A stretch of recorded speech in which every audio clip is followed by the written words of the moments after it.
keep the control on this dragon. And that's kind of the freedom that having a DK gives you. Like, what other hero can just do what Resolution just did? Like, blink in front of the enemy tier 3 with 4 heroes there and just be like, yeah, whatever, it's fine.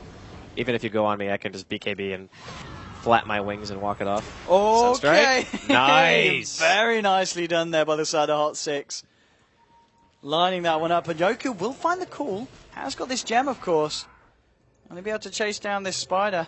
He's got a TP coming in from low dance on the Tuckton again. Move to the high ground. They should be able to find themselves this kill. The stun won't quite connect, but the Berserker's call will. With the uppercut and with the down cut from Yoku and his axe. 20 to 12. Another kill here for the side of Empire. You got to get that one fight in the game where Aloha Dance walrus punches, and then while he's in the air, you just dunk him. I can feel the pain. That's like already. the ultimate satisfaction when that happens. But in the meantime, there was also a kill inside of the woods. Resolution managed to find Jerax in a 1v3 and then killed the Rubik and then TP'd away with BKB on. So as I was saying earlier, still the main issue for Hot6 is figuring out a way to be able to kill these cores of Empire. And for now, Forev, like you mentioned, he got his BKB, so he's starting to get some farm. He needs to go damage now. If he doesn't go damage items, there's just... I don't know how they're actually going to kill anyone. He certainly doesn't. I don't think Empire will be giving him the time or day to look for that. They're looking into the dire jungle now, seeing what they can find. Ping's coming up out on a heat. Oh, he hasn't got a TP. I don't know what the plan was here for Dazzle, but I don't think it's going to work out. Silent joins the party with Resolution. And, yeah, Dazzle. It's actually fairly not a single tanky. hope. I mean, with that medallion and weave on, take a long time to die, actually. I'm not sure if Empire are going to feel like they can break high ground at this point, but they can try to go for Roche maybe, or at least pressure. 500 gold off an Aghanims. I mean, this guy. He's freaking rich. We're about to see the fun begin when he gets that on him. Now with the push, they're ready to go. Elder Dragon form. This tower is going to fall at an alarming rate here for the side of Hot6, and it's just a question of what they can do in defense. Oh, There's they even Dagon. forced the Brood back. That's actually really bad news for Hot6. Like, you do not want to have to TP your Brood back to base. But look, MP is looking for the split push, and it's actually going to be enough to spook Empire. Empire TPing back. Not happy with a Magician knocking on their door. They need Yoku here with the gem, and he is here. Okay, this is an Invoker in trouble, and an Invoker getting dunked by Yoku. Wicked 6 now for the Axe, as he picks up his 7th kill of the game. Silent, he's going to find Jerax here. Hot6 for Rev, wants to fight, pops the BKB, but Silent with his BKB as well. Trying to get himself out of here, and he will. Not going to be able to chase that one down. Did clip Jerax there with the Sonic Wave. So again, Invoker and Rubik being taken down, and Hot6 unable to find anything in return. And we're now looking at even Aloha Dance. Oh god, they have Solar Crest too. I mean, 27 minutes in Empire. The lead's got to be quite significant. It's coming up to 7,500 here in terms of gold. XP-wise, we're looking at a 10k lead because of all these damn kills they've been finding. And that's your axe done on Yoku. So Aghanim, Solar Crest, level 16 Dragon Knight. Roshan is up right now. Empire, most likely going to be the ones who are going to try to do it. I'm just trying to think of something that Hot6 can do. Like, the rat play bottom was actually the best possible choice they had because it actually forced Empire back. Normally, in that circumstance, if you TP as Invoker and you start trying to take the team fight, it means that if you lose the fight, you pretty much just lose Rax. And you might even just lose the game based off that. So he made the right call in the pinch, but I'm still just... I'm at a loss. Like, they need damage. Somehow they need to be able to burst somebody. Oh, Empire, they're going to look for Roshan here with the Solar Crest to make short work of it. Hot6, a couple of them in the area. And I know they're there with the weave drop, granting that vision, but they just can't do anything to contest it. They are moving towards it, but I really don't know if this is the fight. Sunstrike coming in, and it's actually going to... They're going to do it! They got the Aegis kill. Silent does take the Aegis itself, sorry. So Roshan could not. He actually got the Roshan kill with the Sunstrike. With the Sunstrike. Like, yes. What a god, actually. Like, MP Sunstrikes have been on point. Well, let's see if they can find anything else off the back of this Sun hiding in the tree line. And, well, Resolution, he's found himself an Invoker. Invoker, he's going to try and look for the QQ walk TP out, but Yoku in range with the gem. Damn, that's your Invoker down. Monster kill streak now here for Yoku. And, well, they did okay. They lost the Lina. So it is a 1-for-1 trade. Looks like Lina was bursted down here by Sun here on the Broodmother. But still, the bigger kill here for the side of Empire, taking down that mid Invoker. And now Empire look to continue to pressure after the fact. Brood is still being forced on. Oh, God, the Courier's going to die, too. Oh, damn. Let's have a look what was on that. It was, okay. It was another level of dagger. Yeah. I mean, that's not too painful, to be honest. Like, Resolution. He has no fear. He literally doesn't. Absolutely none. Look at his armor. He's got 46 armor. He's got more armor than he's got health points. It's ridiculous. Now it's Jerax going in for the pin and the dunk. That's going to be a godlike streak for Yoku. Looking for more now. Round 2. Doesn't even need the dunk that time. It's full. GG. Well played. Empire have done it. They make it to 4th position on the group stage board. So they will have to go up against Virtus Pro in a decider to see who holds that position for. I don't know when that's going to happen. I'm sure we'll find out. We've got some wonderful people that we call experts on that desk, and I'm sure they know all the information. What do you mean that we call experts?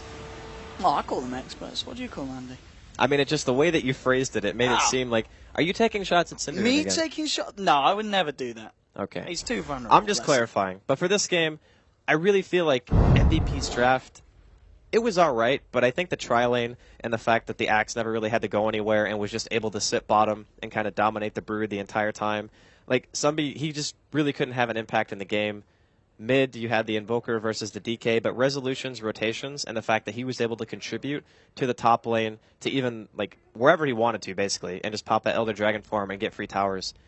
I would dare say this game was an outdraft. I don't know what MVP were supposed to do, like, during mid-game. Yeah, I mean, yeah. From just the start to the top, looking at the lineup, the fact that they got those heroes that they got as well, on those players, people who are incredibly good with what they were given, all the cores, Silent Quat, Resolution DK, and then the Yoku Axe. He really turned up. 9 kills, only died the once. His GPM right up there with 487 in a relatively short game. I mean, just across the board, just outperforming against the side of Hot 6 and you could tell that game meant a lot for Empire. And we knew it did. So Empire 2-0 against Hot 6. They will be involved in a tiebreaker with Virtus Pro. But that's it from myself and Draskell. Now over to the panel so they can let you know more about what's going to happen now. Well, lots going to happen, contrary to, relatively from what might not have happened. More Dota. Yes, more Dota. There we go. All right, that's it. That's it for the news here. More Dota will be happening. But Empire pulling through. I mean, sure, we talked about, okay, it is against Hot 6. Kind of you could say, expected result. But at the same time, so much was on the line for Empire. So that could have changed things both ways. What did you think about that show from Empire? Are you a little bit more convinced that they're up for the job here in the tiebreaker? Yeah, I think this is going to be really close. They seem to play with a lot more confidence, and they seem to be communicating better. Like you said, it's against MVP Hot 6, so not sure how much we can read into it, but there seems to be like a gradual development going on also after the games earlier today. So I think for me, maybe it's just like a 50-50 on who gets the upper bracket slot. As for this game, I think the X last pick that we talked about in the panel was really, really good. It solved the Brood problem. It allowed them to play very aggressively in the mid game with the lanes. They got the lanes they wanted, and MVP Hot 6 just looked like a team that are a little bit demoralized right now and not really in the zone. They also had nothing to play for, right? Apart from like pride. So perhaps they just went in with like, okay, we're going to try some stuff. We'll try maybe, for example, the Brood was maybe like an experiment, and I think it's the first time they pick at this tournament.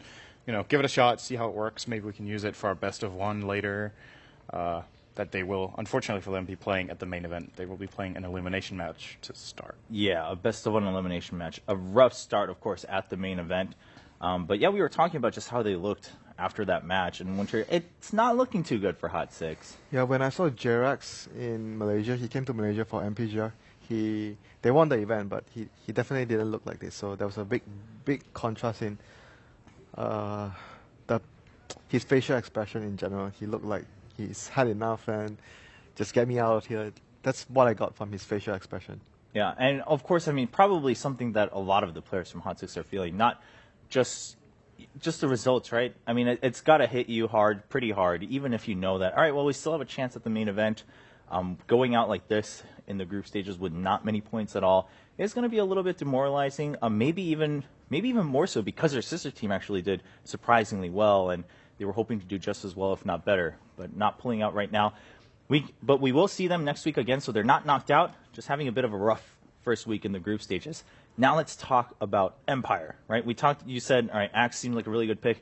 Dakota, they're going in for this tiebreaker. They will play against Virtus Pro. So Virtus Pro was probably waiting super anxiously, and now they're like, no. That's what I was just going to say, is like psychologically, I wonder how these teams are going to be feeling coming into this match. Empire's got to be feeling like they're on a high. They get a couple of wins. They're like, we're staying alive here. We want to keep this upper bracket hope and, you know, clinch that spot. And for Virtus Pro, they're sitting there watching the match, and they're like, really didn't want to have to play more games. We're hoping that we would be able to secure our spot. And I'm wondering if that's going to play any sort of effect on the actual series. Right. So what I'm looking for right now is the previous matchup. Off the top of my head, I think Empire actually 2-0'd VP in this group. Okay. That was... So I should have just asked. I don't even need to check. Perfect. Oh, come on, man. I should have trust me. Yeah. So maybe that's also a factor going in. Like, they've already played each other before, obviously, in this group. One team 2-0'd the other. That's probably another confidence boost for Empire. Now, the question is now, you could also say Virtus Pro going into the series, they have just seen the latest picks from Empire in a do-or-die situation. So they know exactly what they will be up against, you know, more or less. So who it really favors the most, I'm not sure. If there's one thing I think doesn't matter at all, it's probably fatigue. I think Empire are just really happy to get the opportunity, and that's very true. They will probably be... They'll be hyped up for this match. It's very important. Yeah, if anything, probably the adrenaline rushing through them is going to be more helpful and overcome that fatigue for them. As we take a look at the standings, of course, highlighted will be the matchup coming up. It is going to be Virtus Pro going up against Empire. VP almost had that 4 seed locked in Group B, but now these two teams from the same region, they will have to fight to see who gets to start in the upper bracket and who will have to fight in a best-of-1 in the lower bracket first. Now, I guess the consolation prize is that even if you do get, in the case of VP, knocked down into the lower bracket, at least you have your choice of opponent going into that best-of-1. So it's not like you get knocked down much further, but it's still a jarring difference between starting in a best-of series